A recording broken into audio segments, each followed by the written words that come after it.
அனைவருக்கும் வணக்கம். மெய்ப்பொருள் வலைவலிக்கு உங்களை அன்புடன் வரவேற்கிறேன். இன்று தமிழ்நாடு அரசு ஒரு விருது அறிவிச்சிருக்காங்க. அந்த விருதுக்கு விண்ணப்பிப்பதற்கான வழிமுறைகள் என்ன, யாரெல்லாம் விண்ணப்பிக்கலாம், அதனுடைய முழு விவரங்கள் தான் இந்த காணொலியில் நம்ம பார்க்க போகிறோம். இதுதான் தமிழ்நாடு அரசு வெளியிட்டிருக்கக்கூடிய செய்தி வெளியீடு. தமிழ்நாடு அரசு வழங்கும் மாண்புமிகு முதல்வரின் நீர்நிலை காப்பாளர் விருது. விண்ணப்பங்கள் வரவேற்கப்படுகின்றன. நீர்நிலைகளை பாதுகாக்கும் பணிகளில் ஈடுபட்டுள்ள தனிநபர்கள், அறக்கட்டளைகள் மற்றும் சமூக அமைப்புகளின் பங்களிப்பை அங்கீகரித்து கௌரவிக்கும் இந்த விருதிற்கு டிஎன் அவார்ட்ஸ் போர்ட்டல் மூலம் 2/1/2025 முதல் 17/1/2025 வரை விண்ணப்பிக்கலாம்.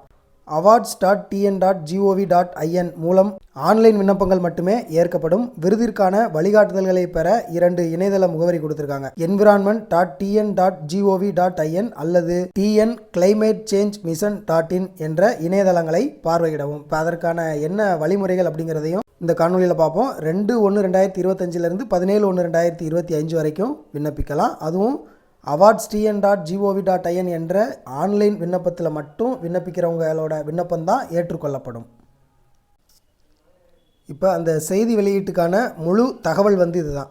மாண்புமிகு தமிழ்நாடு முதலமைச்சர் அவர்களின் நீர்நிலை பாதுகாவலர் விருது விண்ணப்பங்கள் வரவேற்கப்படுகின்றது. தமிழ்நாடு அரசு சுற்றுச்சூழலையும் சூழல் அமைப்புகளையும் பாதுகாக்க பல்வேறு நடவடிக்கைகளை மேற்கொண்டு வருகிறது. இச்சூழல் அமைப்புகளுக்கு மூலாதாரமாக விளங்குவது நீர்நிலைகளாகும். எனவே இச்சூழல் அமைப்புகளை பாதுகாத்து பேணிடவும் மாநிலத்தின் நீர்வளத்தை பெருக்கிடவும் அரசு மேற்கொண்டு வரும் முயற்சிகளின் ஒரு பகுதியாக தமிழ்நாடு முழுவதும் உள்ள நீர்நிலைகளை பாதுகாக்க பல்வேறு முயற்சிகளை மேற்கொண்டு வரும் செயற்பாட்டாளர்களான பொதுமக்கள், தன்னார்வ தொண்டு நிறுவனங்கள், சமூக அமைப்புகளை போற்றி கௌரவிக்கவும் நீர்நிலைகளை பாதுகாத்திட வேண்டும் என்ற எண்ணத்தை மக்களிடையே விதைத்திடவும் அனைத்து மாவட்டங்களிலும் மாவட்டத்திற்கு ஒருவர் என 38 பேருக்கு மாண்புமிகு முதலமைச்சரின் நீர்நிலை பாதுகாவலர் விருதும் ரூபாய் 1 லட்சம் ரொக்கப்பரிசும் வழங்கப்படும் என சட்டப்பேரவையில் மாண்புமிகு சுற்றுச்சூழல் மற்றும் காலநிலை மாற்றத்துறை அமைச்சர் அவர்களால் அறிவிக்கப்பட்டது.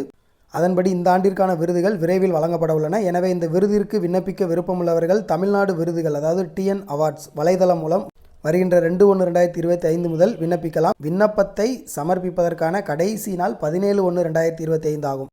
இவ்விருது குறித்த விரிவான வழிகாட்டு நெறிமுறைகள் environment.tn.gov.in மற்றும் tnclimatechangemission.in ஹோம் ஆகிய வலைதளங்களில் பதிவிறக்கம் செய்து கொள்ளலாம். விண்ணப்பிக்கக்கூடிய நபர்கள் எந்த மாவட்டத்தில் அதிகபட்ச பணிகளை செயல்படுத்தியுள்ளனரோ அம்மாவட்டத்தினை குறிப்பிட்டு விண்ணப்பிக்க வேண்டும். இப்போ ஒரு சிலர் ஒரே மாவட்டத்தில் தான் வேலை பார்த்துருப்பாங்க, ஒரு சிலர் பல மாவட்டங்களில் வேலை பார்த்துருப்பாங்க. எந்த மாவட்டத்தில் அதிகமாக வேலை பார்த்துருக்காங்களோ அந்த மாவட்டத்தின் பெயரை தான் இதில் குறிப்பிடணும். அதேபோல் ஒரே நபர் ஒன்றுக்கு மேற்பட்ட மாவட்டங்களை குறிப்பிட்டு விண்ணப்பிக்க முடியாது. அவ்வாறு விண்ணப்பிக்கப்படும் பட்சத்தில் ஒரு மாவட்டத்தின் சார்பாக சமர்ப்பிக்கப்பட்ட விண்ணப்பம் மட்டுமே கருத்தில் கொள்ளப்படும். அதாவது மாவட்டத்துக்கு ஒருத்தர் தான் எந்த மாவட்டத்தில் அதிக பணிகள் செஞ்சுருக்காங்களோ அந்த மாவட்டத்துக்கு தான் விண்ணப்பிக்க முடியும். எல்லா மாவட்டத்துக்கும் விண்ணப்பிக்க முடியாது. அப்படியே விண்ணப்பித்தாலும் ஏதாவது ஒரு மாவட்டத்தின் சார்பாக மட்டும்தான் விருது பெற முடியும். தமிழ்நாடு விருதுகள் டிஎன் awards.tn.gov.in இணையதளம் மூலம் சமர்ப்பிக்கப்பட்ட இணையவழி விண்ணப்பங்கள் மட்டுமே கருத்தில் கொள்ளப்படும். தேர்வு குழுவினரின் முடிவே இறுதியானது. இவ்விருது குறித்த மேலதிக விவரங்களுக்கு தொடர்பு கொள்ள வேண்டிய முகவரி இயக்குனர், சுற்றுச்சூழல் மற்றும் காலநிலை மாற்றத்துறை, எண் 1, ஜீனியஸ் சாலை, சைதாப்பேட்டை, சென்னை 6015. தொலைபேசி எண் 042424336421. ஒரு மின்னஞ்சல் முகவரி கொடுத்துருக்காங்க. 2 இணையதள முகவரி கொடுத்துருக்காங்க. இதனுடைய பிடிஎஃப்பை டெஸ்கிரிப்ஷனில் இணைக்கிறேன். தேவைப்படுறவங்க அதை பயன்படுத்திக்கோங்க. இப்போ இந்த முதலமைச்சரின் நீர்நிலை பாதுகாவலர் விருதுக்கான வழிமுறைகள் கொடுத்துருக்காங்க. இது முழுக்க ஆங்கிலத்தில் கொடுத்துருக்காங்க.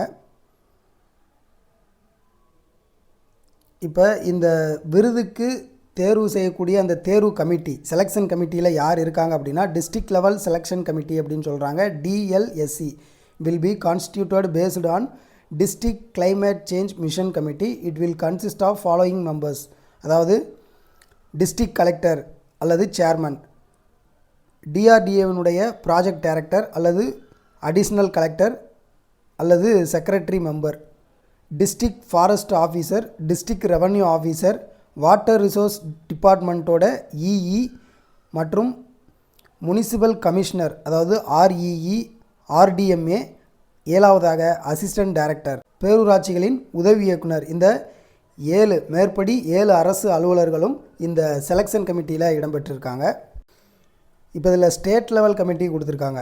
அதாவது ஸ்டேட் லெவல் மாநில அளவிலான இந்த குழுவில் தமிழ்நாடு கிளைமேட் சேஞ்ச் மிஷனுடைய mission director, Tamil Nadu climate change மிஷனுடைய assistant mission director, Tamil Nadu wetland mission or his representative, அதாவது chief mission director, water resource department அல்லது அவர்களுடைய representative director or commissioner, directorate of rural development and panchayat raj, a member nominated, அதாவது ஊரக வளர்ச்சி மற்றும் ஊராட்சி துறையிலிருந்து தேர்ந்தெடுக்கப்பட்ட பிரதிநிதி ஒருத்தங்க மாநில அளவிலான குழுவில் இடம்பெற்றிருக்காங்க. இப்போ இந்த நீர்நிலை பாதுகாவலர் விருதுக்கு ஒரு 9 வகையான வழிகாட்டுதல்கள் கொடுத்துருக்காங்க. அது எல்லாம் பூர்த்தியானால் மட்டும்தான் இந்த நீர்நிலை பாதுகாவலர் விருதுக்கு தேர்வு செய்வாங்க. அதில் ஒன்று, அந்த நீர்நிலையினுடைய பரப்பளவு எவ்வளோ மீட்டிருக்காங்க, முன்னாடி இருந்தது இவ்வளோ இருந்தது, இப்போ கூடுதலாக இவ்வளோ மீட்டிருக்காங்க அப்படிங்கிற விவரம் அதில் இருக்கணும். அதே மாதிரி எந்த நிதியின் மூலமாக அந்த நீர்நிலை தூர்வாரப்பட்டது அப்படிங்கிறத கொடுத்துருக்காங்க.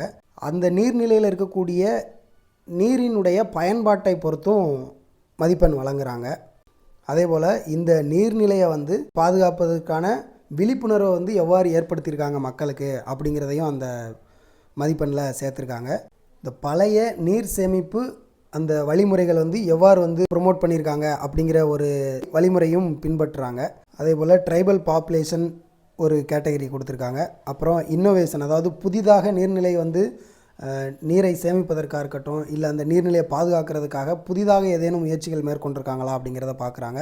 அதே போல் என்விரான்மெண்டல் இம்பேக்ட், சுற்றுச்சூழல் தாக்கம் எப்படி இருக்குது அப்படிங்கிறதையும் பார்க்குறாங்க.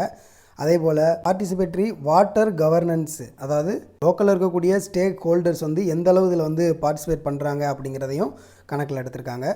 இது என்னென்ன கண்டிஷன் இருக்கணும் அப்படின்னா, இந்த விருதுக்காக விண்ணப்பிப்பவர் 18 வயது பூர்த்தி அடைந்திருக்கணும்.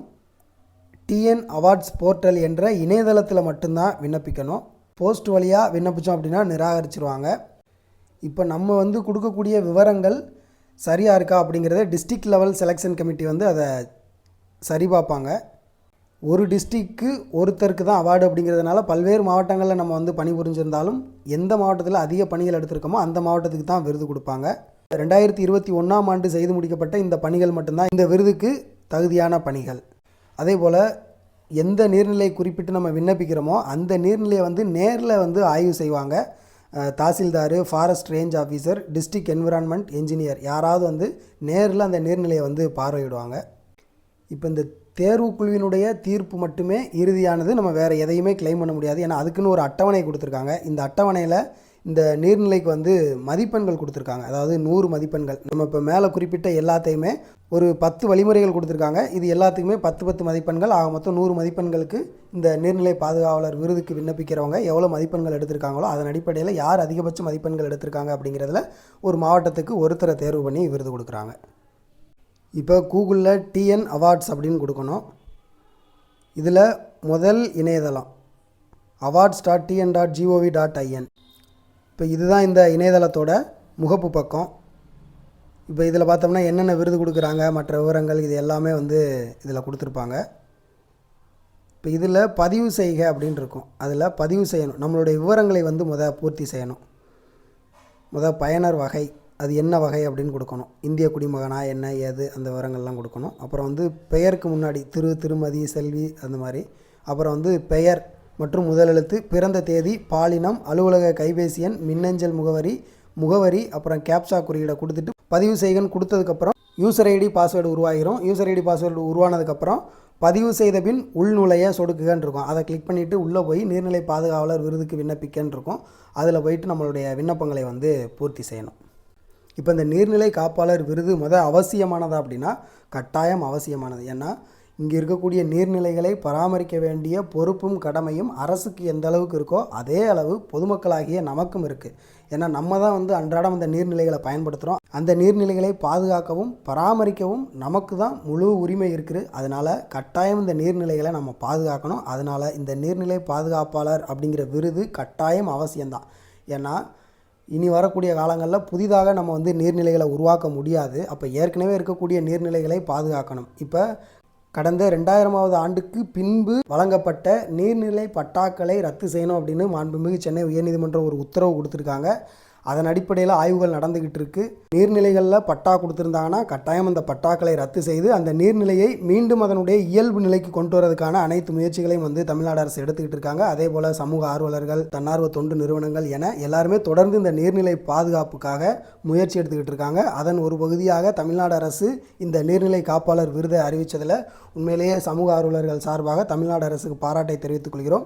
அதே போல மாண்புமிகு சென்னை உயர்நீதிமன்ற உத்தரவை பின்பற்றி அனைத்து வருவாய்த்துறை அலுவலர்களும் நீர்நிலைகளை பாதுகாக்க வேண்டும், நீர்நிலைகளை மீட்க வேண்டும் அப்படிங்கிறது தான் ஒட்டுமொத்த சமூக ஆர்வலர்கள் மற்றும் பொதுமக்களின் கோரிக்கையாக உள்ளது. இந்த காணொலியை அனைவருக்கும் பகிர்ந்து உதவும்படி கேட்டுக்கொள்கிறேன். நன்றி.